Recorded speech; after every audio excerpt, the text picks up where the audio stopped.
For inviting me to share some ideas with you. As you heard, I edit this journal called New Friend Talk. Of course, people know that Biko wrote under the pen name Frank Talk. So we make some grand claims about updating Steve Biko as ideas for the 21st century. This is really the project that this little journal, as you are told, is trying to do. Listening to Biko now, you know, I was thinking that it would be nice to do what Biko means when he talks about fear in the contemporary. Or I was thinking about when Biko speaks about the position of SASO at the time in relationship to the homeland system and the position, for instance, of people who are within the African National Congress arguing for change. You know how Biko says, we reject the homeland leaders because they cannot talk about change when in fact they are working for the system that oppresses our people. Do you see this logic? So I was doing a lot of these sort of things when Biko was going on, because I have arrived at the position that, and this is what I'll try to do, that the African National Congress since 1994 has become the managers of a new apartheid. You know, like a new colony. You know, like the old story of the African leaders when they come to power after fighting the colonialists. What they do, they occupy the positions of the white colonialists who they chase out of power to perpetuate colonialism. You know, that idea of neocolonialism where blacks takes over to run the system exactly as it was run before. I have come to that conclusion 18 years later. And it will be good to hear whether people have a different perspective. The African National Congress, and I'm talking about it in entirety, including COSATU and the Communist Party, represent this force of new apartheid. Why is this? Because it's very prophetic, as we heard. You know, when he says that if we have a mere change of faces of those in governing position, what is likely to happen is that black people will continue to be poor, and you will see a few blacks filtering through into the so-called bourgeoisie. Our society will be run almost as of yesterday.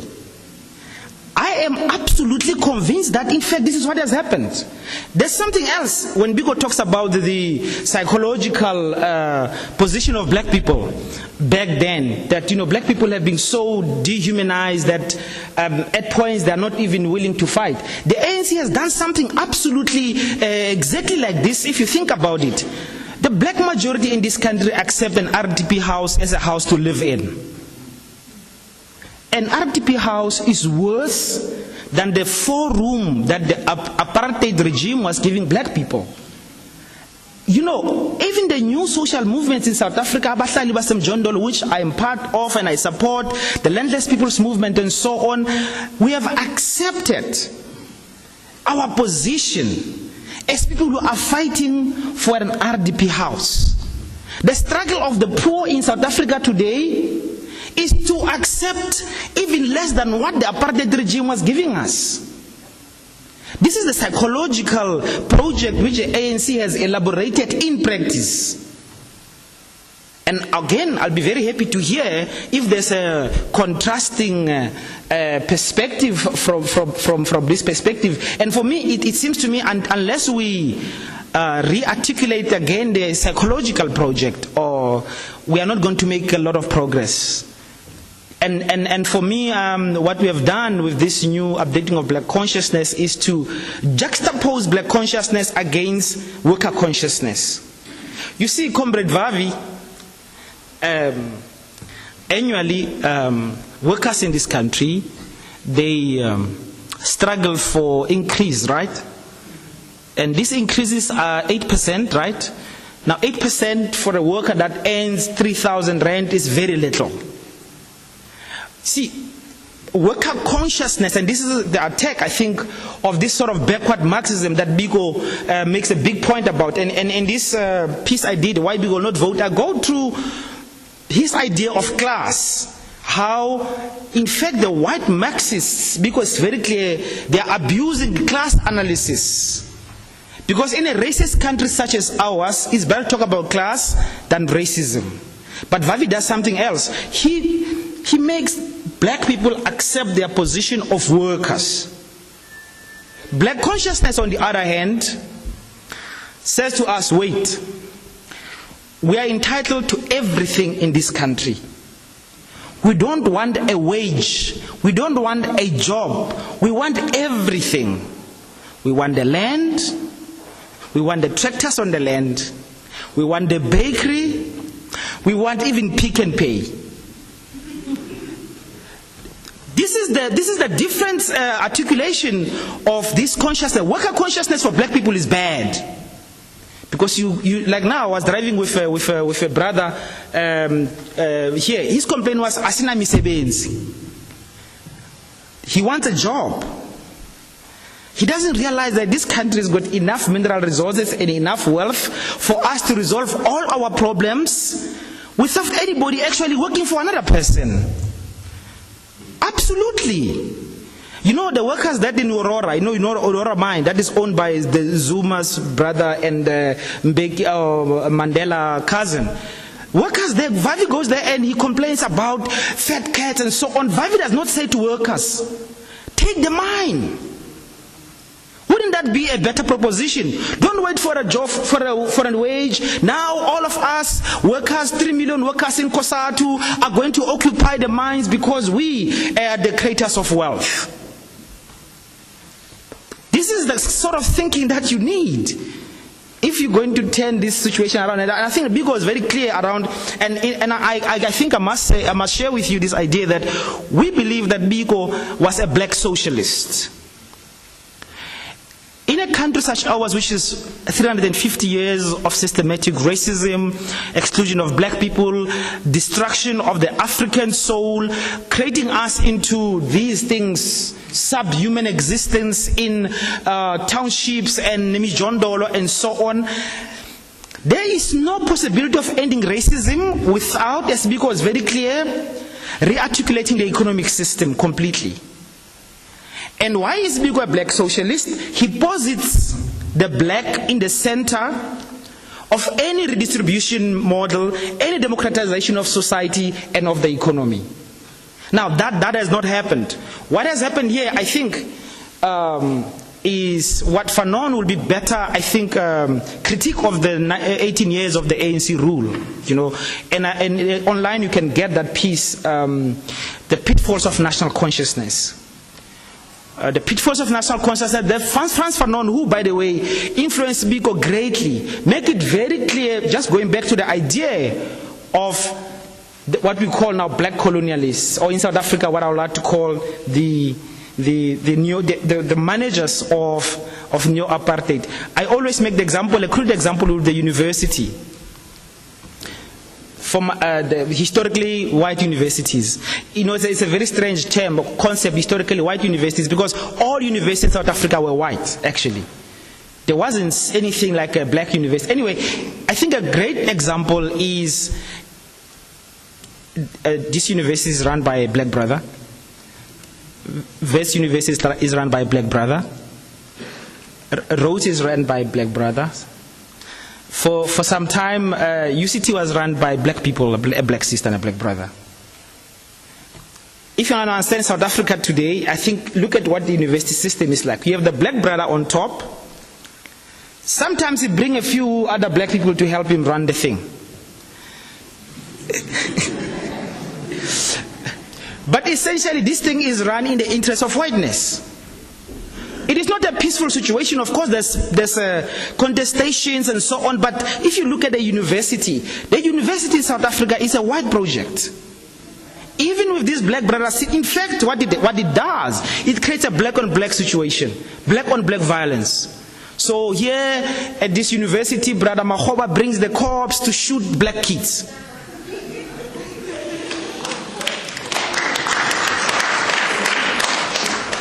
Absolutely.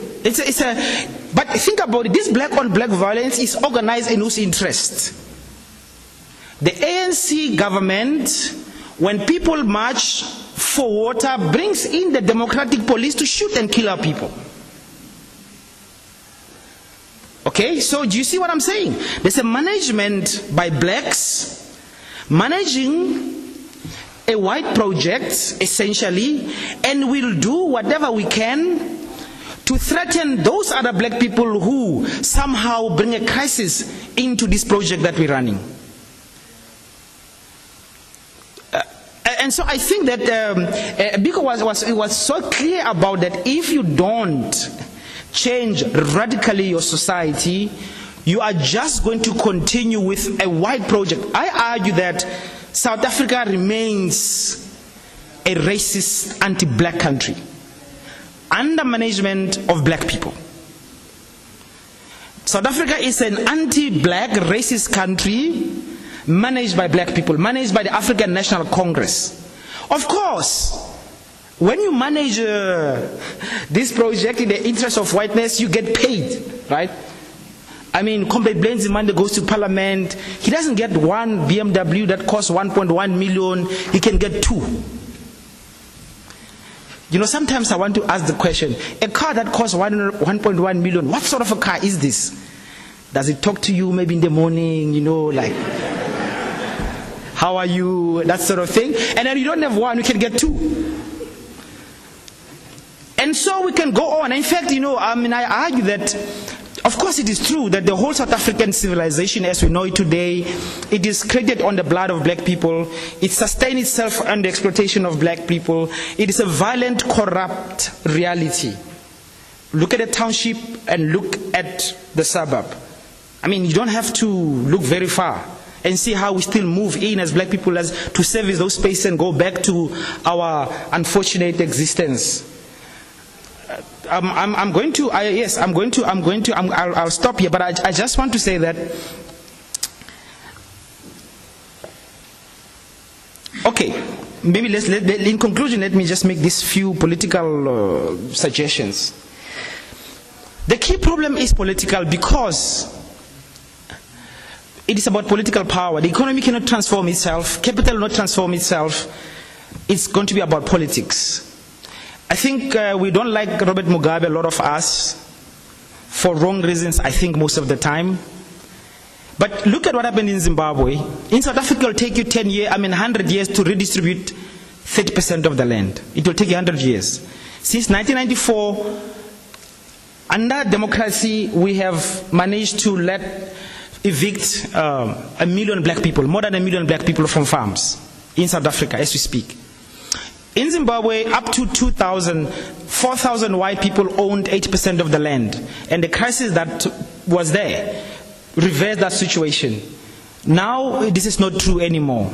But another thing that you must look at is how that state in Zimbabwe, with all its fault, with all its nervousness and paranoia, its homophobia, now is actually calling capital to account. I don't know whether you have read in the news that Zimplants has ceded 51% of its shares in Zimbabwe to the Zimbabwean people. Okay, we can argue about the actual beneficiaries and so on. That's another level of struggle. But the important point is this: political power must and can be used to transform society. Now the ANC has got absolute political power for 18 years, and the argument is it does not use it to transform society in the interest of black people. And for this reason, I can't see how Steve Biko could associate himself with the project of the ANC. I'm really surprised a lot of the time when I see SASCO comrades wearing Steve Biko's t-shirts. You know, it's a little bit like an Islamic guy with a Jesus Christ picture.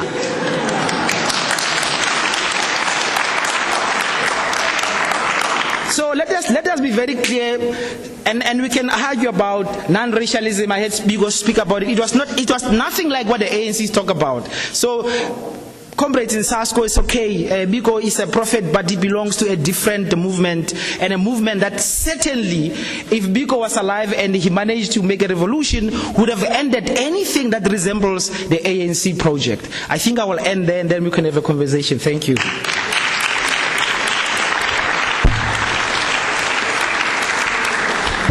Sit down.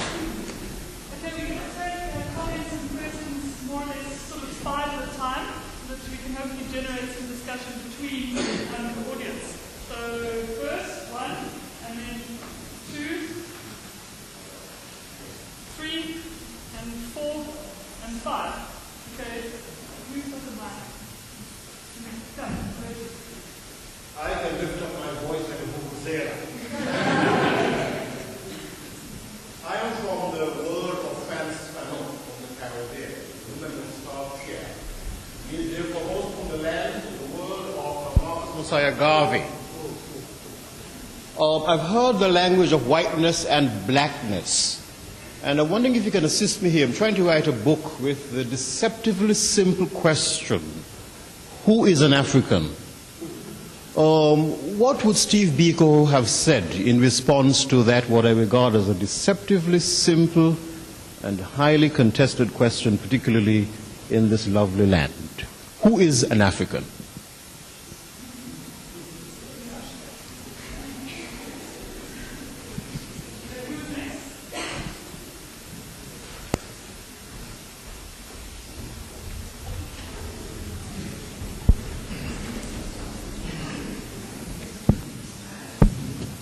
Okay, I'm just gonna read it as is, with what I've gathered thus far in the presentation. I was posed to asking, with the ideas that you were suggesting to us, are they applicable to today's context, in considering that we exist in a globalized world?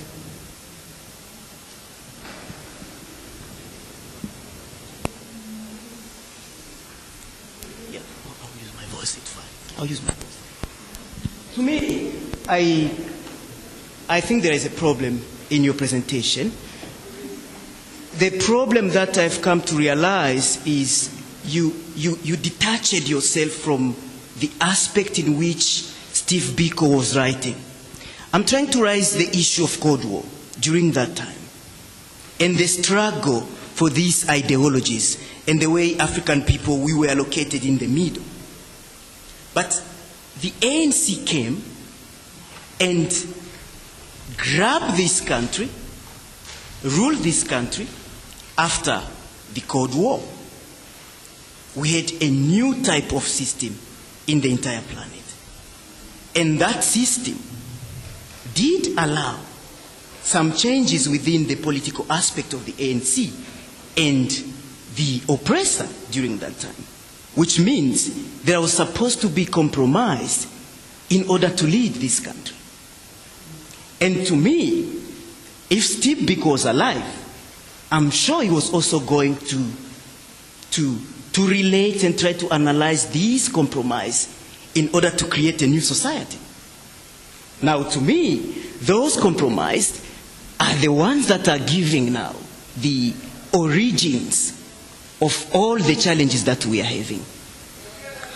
We are not supposed to blame the ANC, according to me, because your presentation did indeed highlight many negativity aspects of the ANC without really understanding other powers outside the realms.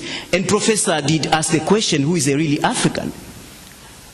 I'm sure it is the time for me to respond to that question. To me, I might say the really African is someone who believes in Africa and who consider Africa to be his land, and who is not using Africans to develop his own ego interest. I think we're going to have to go to thanks.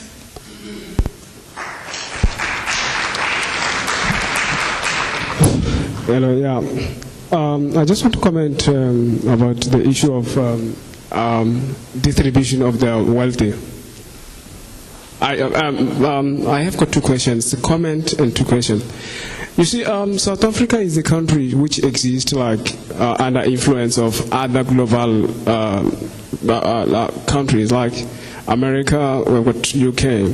So if you read history, you realize that South Africa, we have inherited apartheid legacy. Like I think South Africa is owing approximately 28 million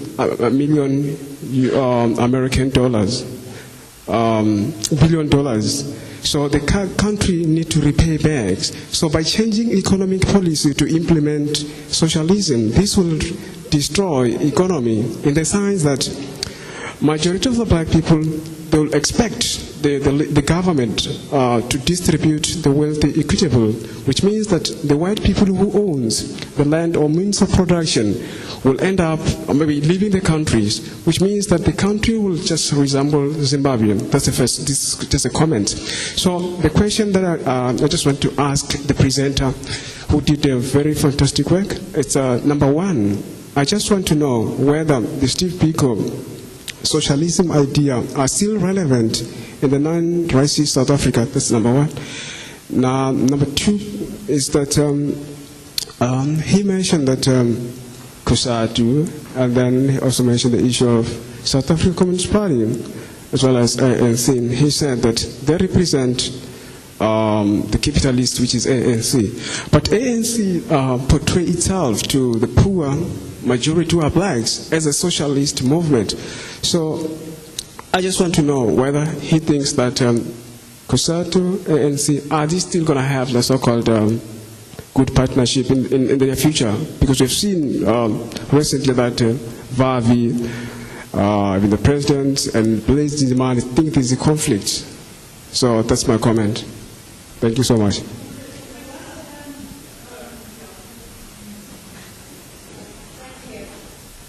I found that very entertaining and stimulating, to say the least, rather. I think I'm looking at it in a sense that it's quite simplistic, but it's quite complex as well, the whole situation, especially when you're looking at black management run by white projects. And the concept of white projects is interesting in the sense that, one, we're looking at the economical basis, and we're looking at the political basis as well. ANC did get the political basis, but they didn't get the economical basis. That's the fact of the matter.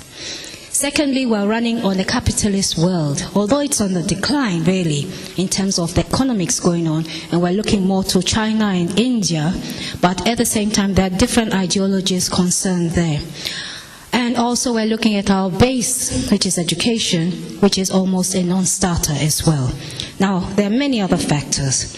I think looking at it, my question would be, what is the way forward? Because we are in a privileged racist world, whether we like it or not, and whites are privileged.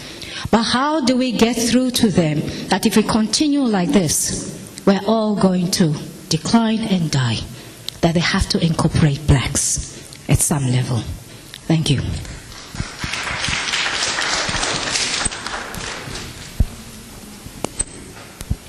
Maybe on to some of the who is an African is an interesting look. It's not an innocent question. Anybody who asks that question, who's an African, they have some notions of why they ask the question, right? As a black consciousness person, by the way, I don't put a lot of premium on the question African.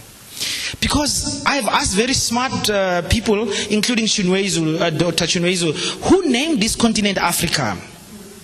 We did not name this continent Africa. White people named this continent Africa, actually.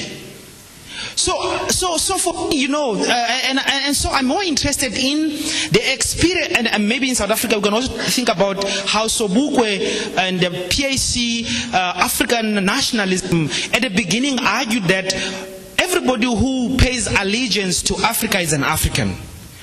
And they move from a scientific basis. Africa is a cradle of humanity. So white people, wherever they find themselves, in fact, they can claim to be African from this point of view. Absolutely. There is scientific evidence which has not refuted that the cradle of humanity is Africa. Right? So from this point of view, well, we have a difficulty there. They went away, came back with guns and ships and so on to enslave their own fathers and mothers, if you like. But still, you can't argue from this point of view of, the origins that the whites are not. I'd like to hear if there is another perspective we can. So the question is a political one, really. It is not, I think, about the African in this sense. Biko makes, I think, a huge progress in the identification of the oppressed. And linking us not so much to colonialism, but to slavery. Once they arrived here, these children of ours, and did the horrible things they've done to us, enslaving us as animals.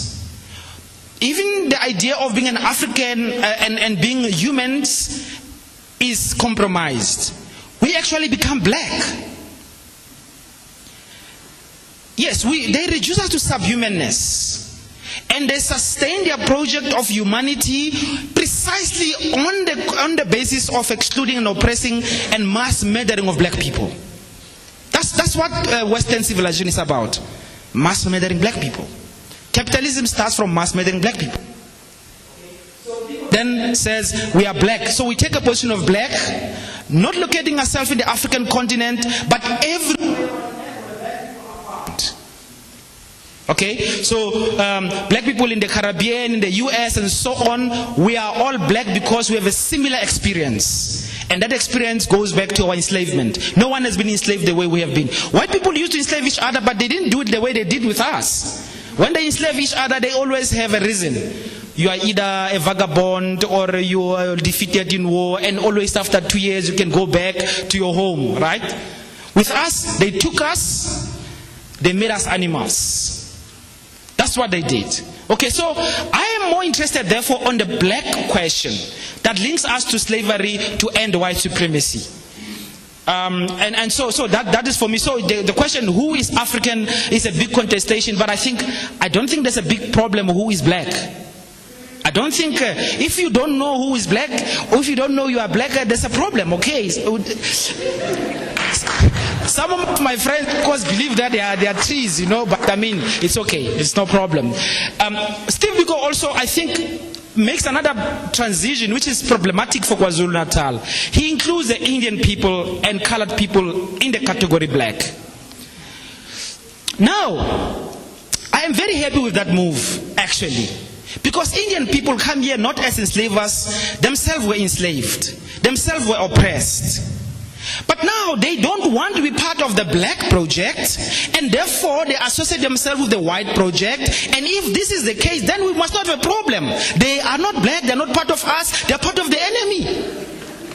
They must define themselves black so that we can embrace them in this general or shared collective experience. We should not have a problem with that. Srini Moodley, as a guy with an Indian background, he rejected Indianness completely.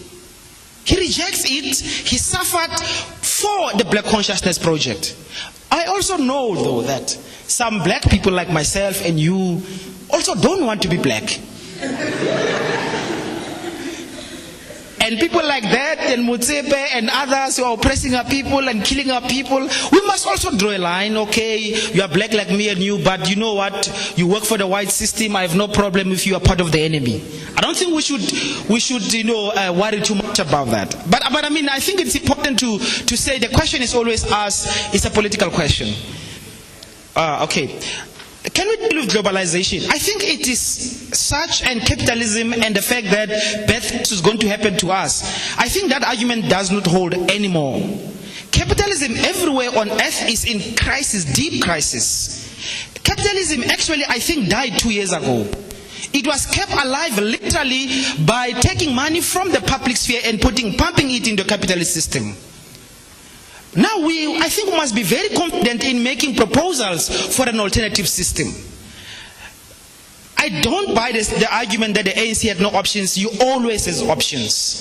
Think about it. 1994, you have Nelson Mandela. South Africa has, the apartheid project itself has been declared a crime against humanity. The whole knows what has gone down here. Are you telling me that when we took over, we could not have transformed society because the Cold War? Let me fast track. As we speak today, Bolivia and Venezuela are going against the capitalist nonsense. And quite frankly, they are transforming their societies, even as we speak. So the argument of we could not move because there was Cold War and so on does not hold. It is clear to me the ANC made a choice. The choice was a simple one. We maintain South Africa as it is. A few of us black people who have political power and have connectivity will buy ourselves out of blackness. That's what they did. They bought themselves out of blackness. So so it's a choice. Okay, let me I've done that.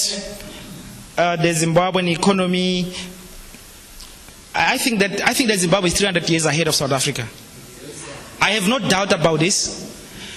By the way, if you look at agricultural production in Zimbabwe, already tobacco is almost at what it was before the major crisis. The Zimbabwean economy was destroyed from without. There was no way. This is the thing. If you don't understand the power of whiteness, if you don't understand the symbolic power of whiteness, if you think you can touch the white skin with no consequences, you don't know where you are. You just don't know. You know, I mean, and this blacks can be racist. I refer to this matter. James Baldwin talks about how one single white woman in the 20s in Guinea, she speaks about how she ran a whole plantation of black men. She was single, she was alone in the jungle. And she even says, this white woman, these black people were warriors and actually cannibals. Yeah? But they will not touch her. Because if they did, there would have been hell. You don't understand the symbolic power of whiteness. I'm telling you now, you don't know where you are. That's why the ANC will not touch white interests. But are we arguing as from the black conscious position, if you want freedom, if you want liberation, if you want to end racism? And by the way, once you take away white power, that comes with the epistemological privileges of whiteness, white people are very nice people. Absolutely. I mean, we are not, and we must be very clear about this. At no point, at least from a black conscious perspective, are we arguing to oppress white people. We are simply saying, particularly for those who have all the economic power and the land, we say, look man, let's share. You know, we are here, want to live together nicely, bring the stuff back, so that we don't... Now we know they're not going to do that, so it means that we're going to have to organize ourselves. But it is not, white people are only 10% of the population. Let me go further. In the past 18 years, white people have done nothing to stop the ANC to transform South Africa. Think about it. Have they stopped the ANC making legislation to transform the land sector? No. Have they stopped the ANC from making sure that they democratize the economy? No. All they do, don't talk about the fringe elements that take Malema to the Equality Court. These white hobos, I'm not talking about that. I am saying we have not seen a project of white people to stand against transformation. The ANC is just a little bit bangbrook. This is the problem. So they are doing unto themselves what they think the white people will do unto them before even the white people do it. Let me just say something about moving forward. Maybe I'll also say it later about, look, it's 18 years, the education system has been destroyed and so on. We believe that there's a very easy mechanism to turn things around in South Africa. If you take 4 things, healthcare, education, housing, transport, just take this. If we insist, and I come from something called the September National Imbizo, in September we're going to Parliament with a campaign. We call it Politicians and Public Servants Must Use Public Services. Think about it. If by law, Comrade Zuma and Comrade Zille, if by law, they are forced themselves and their children to use public services, they are compelled. They can't, when they are sick, go to a private hospital. They can't take their children to a private school. If they build an RDP house, imagine Comrade Zuma and his family trying to live in an RDP house. Thanks.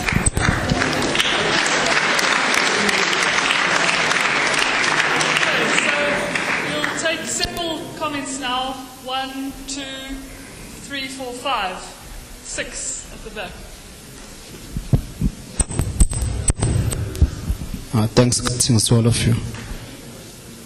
I think I firstly want to quote, Marcus Garvey at one stage, he says, you can't grow beyond your thoughts if your thoughts are off asleep. I think it's suicidal if you start by comparing what was colonialism and what is neo-colonialism. To utter such utterances in itself, it's a colonialism of this special type. There are things that we need to understand. There are agents everywhere, and agents have a particular mission. And it's very paradoxical to me. If, for example, the speaker is saying it will be difficult for the ANC to touch the white people's skin, yet we are referring to Biko and his ideology. And at some stage, Biko says, we are not just looking for a mere change of faces, but you must understand about the mere in context. Because when the ANC took over, and we are speaking about 18 years, and when we start to compare ANC and Zimbabwe, we must also consider the issues of period. And we must also consider the manner in which we achieved whatever that we are calling today.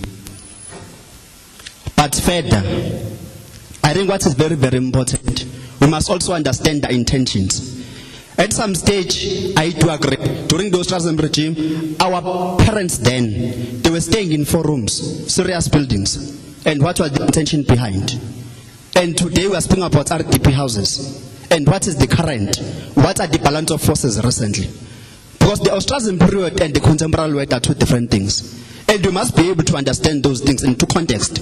Because once we come for an intention of ensuring that at some stage there is an intention that we want to achieve, without having to be honest on ourselves, it's going to be a problem for us. I do agree with an issue of public services, because it is indeed correct. If we had to use the public services, all of us, surely we're going to be concerned more about the capacity and of such services. But also what we need to understand further is that in as much as we understand, we are not saying the ANC has done all. There are some numerical mistakes that the ANC have conducted, but also we can't blame the ANC entirely. And we say, because today, the fact that we are able here, in the presence of white people, to speak, stand firmly, it means that the ANC has worked.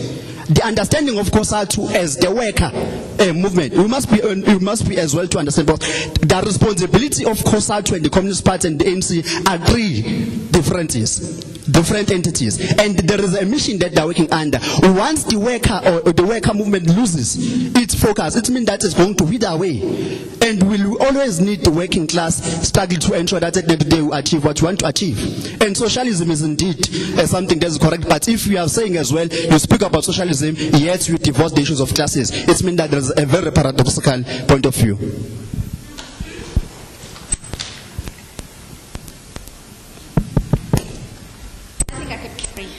All right. First of all, I want to say that I'm very much a black African, and I dare anybody in this room to challenge me on that statement. As you can see, my T-shirt says, my top says black, it's back. I don't think it ever went away, but anyway. I also want to say that there's a term for that symbolic power of whiteness. And the Afrikaans term for that is Baaskap, master state of being. It is not something that is necessarily constructed actively or consciously as part of living whiteness. But in this country, in this continent in particular, it is definitely there. When I came today, I came because I saw a poster that said that there was going to be a talk on race or Steve Biko and race in the new South Africa. And my initial reaction to that is that, first of all, there is no new South Africa. Any idea of a new South Africa, or worse still, a rainbow nation, was always something that was going to be stillborn. So it never happened. And a lot of what we talk about in relation to, I think, black consciousness and Biko's ideas are actually more aligned to the sphere of society than politics. So I would say that the ANC, during the time of struggle against an Afrikaner nationalist system, was and continues to be a political movement, whereas black consciousness was more socio-political movement and reality. It wasn't simply designed at toppling one seat of power to replace it with another, but was a movement that was designed or towards the deconstruction of the race identities as they were created by the Afrikaner nationalists. Because when we bandy about words like apartheid and colonization and post-colonization and post-apartheid, we're actually talking about completely different things. But in our academic spheres themselves, at this very university even for that matter, even in postgraduate level of study, there is no distinction that is actually properly made academically between these two terms as political realities, as ideologies. For me, the act of the British having colonized Indians in India, an Indian is a nationality, as far as I'm concerned, not a race identity, is one thing. But the idea of being subjected to an apartheid reality under the Afrikaner nationalists, to me, does not equal the same as colonization. It's the same in terms of the fact that somebody is being oppressed. Somebody's evolutionary process is being hindered, is being stolen. Yes. But I don't think that they are necessarily the same things exactly, and I think that we've lost the plot with that in South Africa. And for me, I think we need to go back to the whole Fanonian foundation of what black consciousness is. 1 second, I'm nearly finished. Which is the gaze. When we look at each other, are we taking away who the other person is and replacing them with who we think they are? Still. If we're still doing that, then that is the relationship of self and other in this country. And until we get to, that route, then, we're all going to end up suicidal.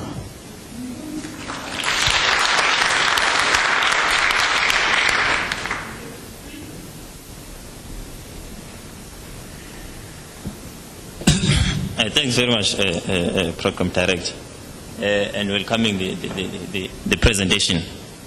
I was just listening to the presenter, and then in the end, indeed, is proposing something to us. Now, my question sitting here, what is black consciousness about those propositions? There is nothing about Steve Biko on what exactly the speaker is saying to us.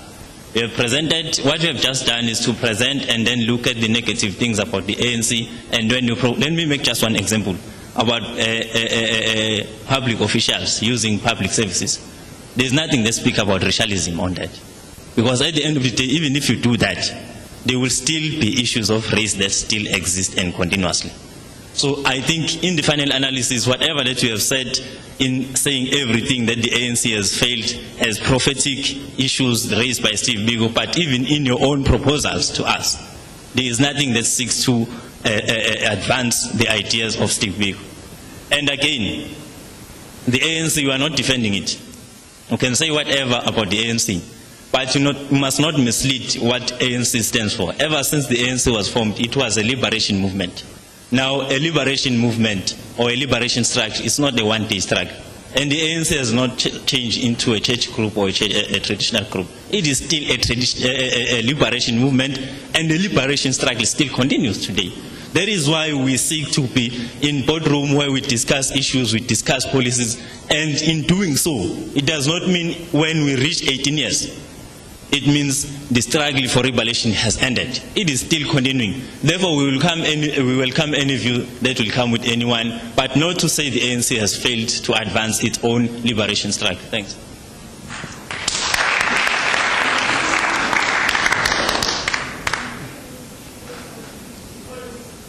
Okay.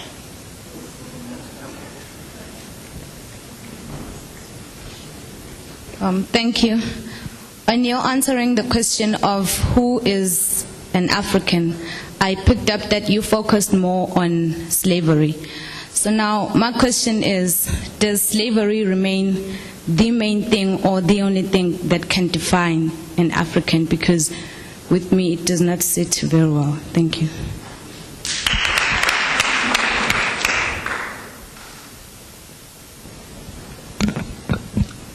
Greetings to you all, maximum respect. I am a student here and I'm also representing the Rastafarian. I'm a Rastafarian, and Rastafarian, in case you don't know what are Rastafarians, Rastafari happens to be the man who gathered all the nations in Africa in the Africa Hall in Addis Ababa. That's before any African was free in the world. Rastafari is the man who stood up to the League of Nations in 1936. When Italy was about to aggressively take over the last remaining independent country in Africa, Ethiopia. So when we talk about African, we talk about Ethiopia. So if you consider yourself to be Ethiopian, then you're African.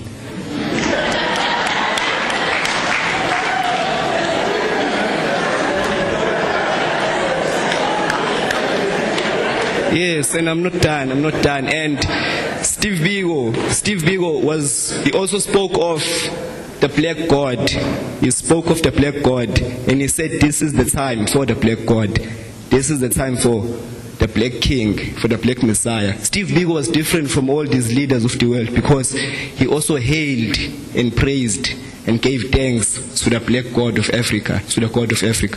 So if we are about to talk of black consciousness, that's where we must start. Look first to the black God, because black people had their own God, and that's where it all starts. Black consciousness and but God, that's what it's all about. Not about ANC and what. It's not about politics.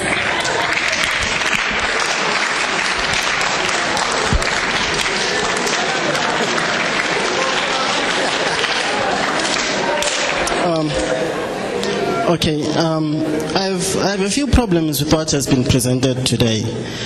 I was sitting and asking myself, what are we talking about when we say Steve Biko spoke about black consciousness and was speaking of the ANC carrying over the system of apartheid and they have to try to raise the black man up. I think what in South Africa we need to be doing is to find ways to build society. I think maybe this is what the forum is all about, trying to build.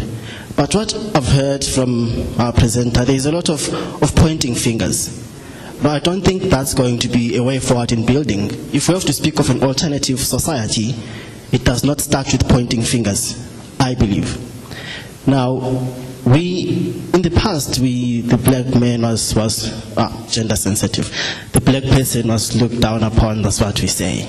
She spoke about the gays. I found that quite enlightening. Now, you used a word that I was very, very uncomfortable with. You said the white person is the enemy. Now, if we're going to continue speaking in terms where we define ourselves into enemy and friend and foe, is that building of society? Certainly, I believe not. Now, we speak of Zimbabwe. You say Zimbabwe is 300 years ahead. Maybe that's just trying to exaggerate the issue to bring an understanding of it. And you say Vavi should be saying to the people in the mines, take the mines. And that's what happened in Zimbabwe. They took the land. They took everything. Zimplant's 51% effect. I think black consciousness has to do with, if we are taking what we are taking as black people, are we helping each other as black people? Now, Zimbabwe took all they took, but the livelihood of the common Zimbabwean, they survive with less than $1 per day. That is 7 rands.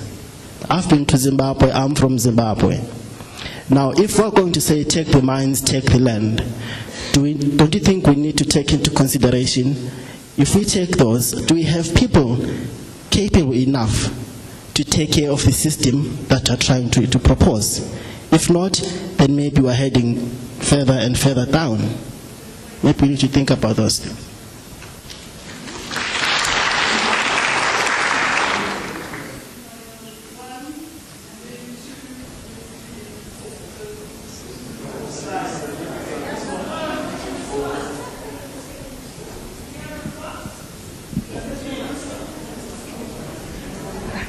Thank you.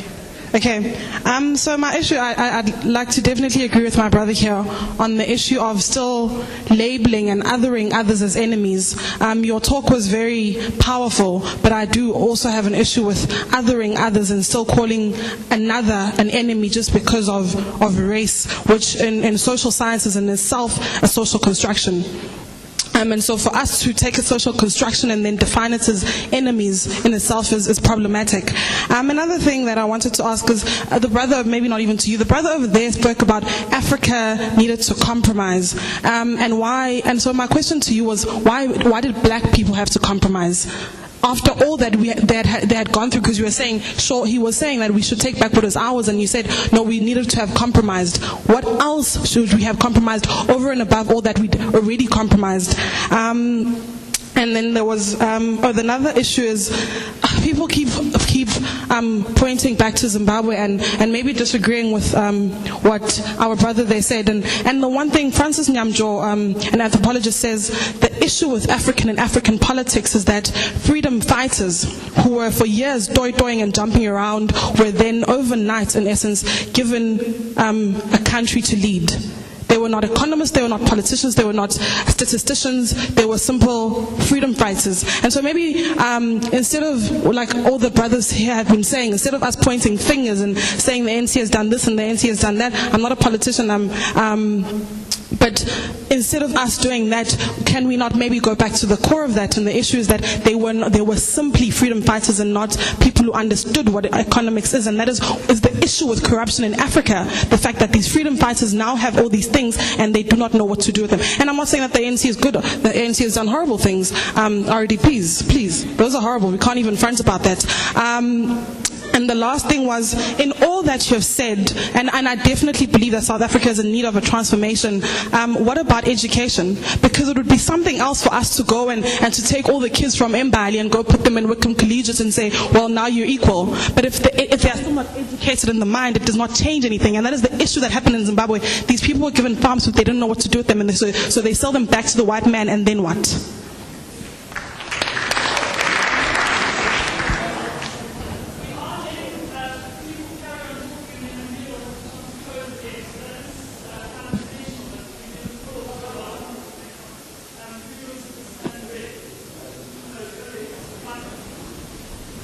Thank you.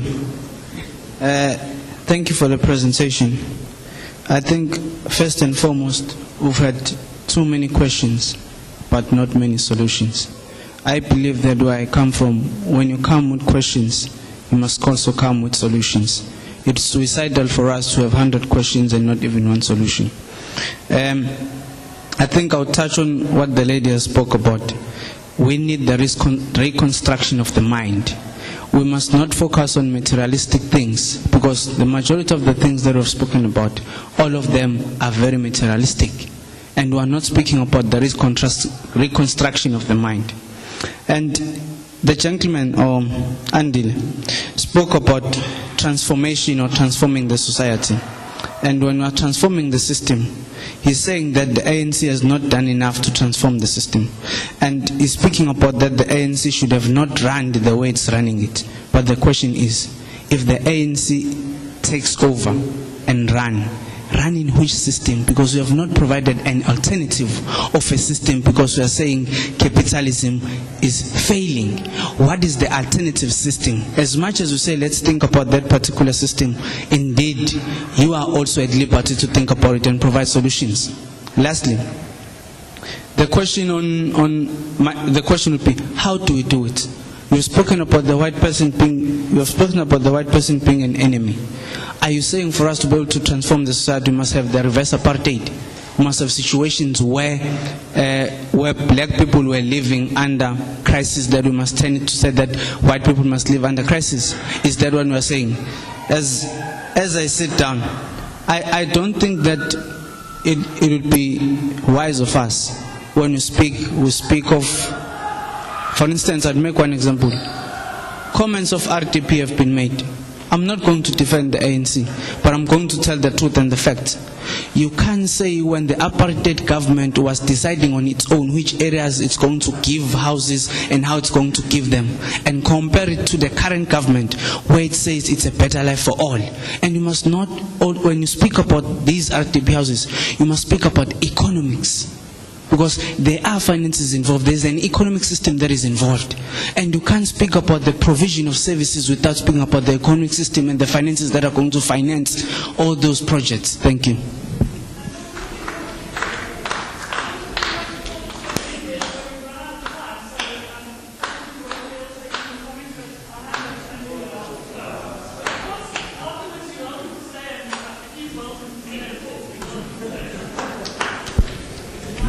Okay. Something which worries me a lot is this. You get black people into a room, maybe there's also a few white people, and black people are so offended by something that you might suggest about white people, and they start, making this a big issue.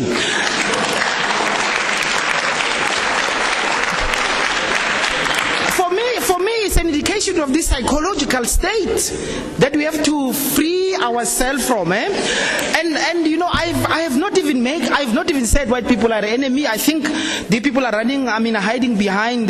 But it's Kashangongongas too, right? I've made the point very quite clearly that we want a just system and society where everybody will be taken care of. Right now, South Africa is racist, and you yourself know, in terms of the economic distribution of wealth in this country, white people people have it, and we know why it is like that. It is from mass murdering black people. You can't argue against that. Now, people say we must not talk about the ANC. I'm sorry, people. The ANC is in power. The ANC has the political power to change the circumstance of black people. What stops it from doing this? This is my only question. If the ANC cannot use the political power to change the circumstance of black people, what is going to do this? I don't understand. Sankara, Thomas Sankara, please Google Thomas Sankara, Burkina Faso. Thomas Sankara, Burkina Faso. Thomas Sankara in 4 years in Burkina Faso, a very poor country with no resources like we do, he turned that country around in 4 years. He dealt with education, land question, food security, environmental question, women oppression. In 4 years. Of course, they had to kill him. They had to take him out. So, I mean, similarly with Cuba, with no resources that we have. By the way, 80% of platinum on earth is in South Africa. And let me go further. Our government does not need to nationalize, because there is a law already that says most of the minerals underneath belong to government. The ANC government, and I'll tell you right now, it has given its private company, and you can Google it, check it, called Chancellor House, more than 560 mineral rights certificates. Think about it. Think carefully. The ANC in power, it has power over our mineral rights. It set up a private company. It gives this company our minerals. Instead of using these minerals to benefit all of us. Don't tell me about the fact that there is no money in South Africa. There is a lot of money. We spent 120 billion rand for the World Cup. We built world-class stadia in 6 years. We have not built schools for our children. We have not built them in the hospitals. We have not trained teachers.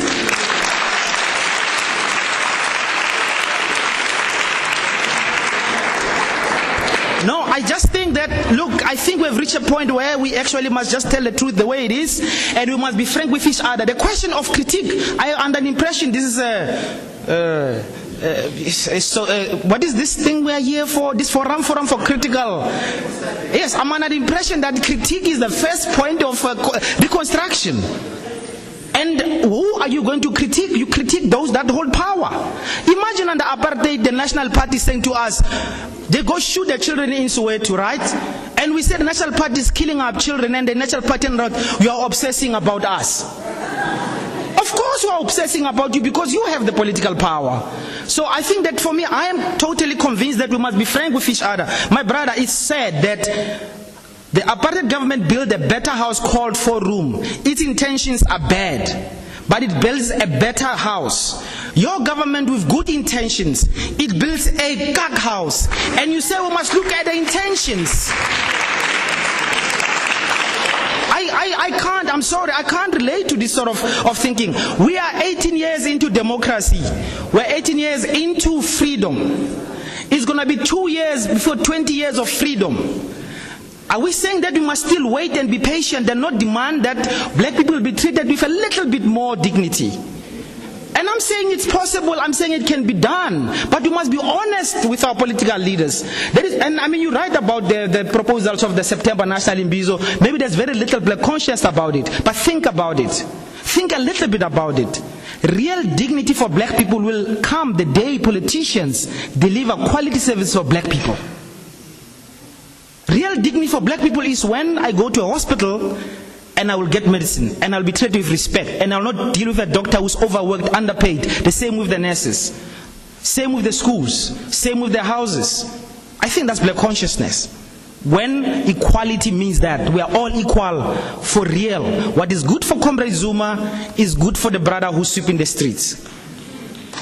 That's all we are saying. Maybe at this point, I must thank everybody for this opportunity for me to talk to everyone, and hopefully we'll have a fair engagement. And do go on Facebook, September National Imbizo. You will find us there. We can continue these conversations, and also you can send material to me. We can also debate this. I believe I am 100% correct on my conclusions. There's enough evidence in the past 18 years for me to come to arrive at these conclusions. But I'm not dogmatic. If you can show me that there is evidence that this country is moving in the right direction for black people, I will revise my propositions. Thank you.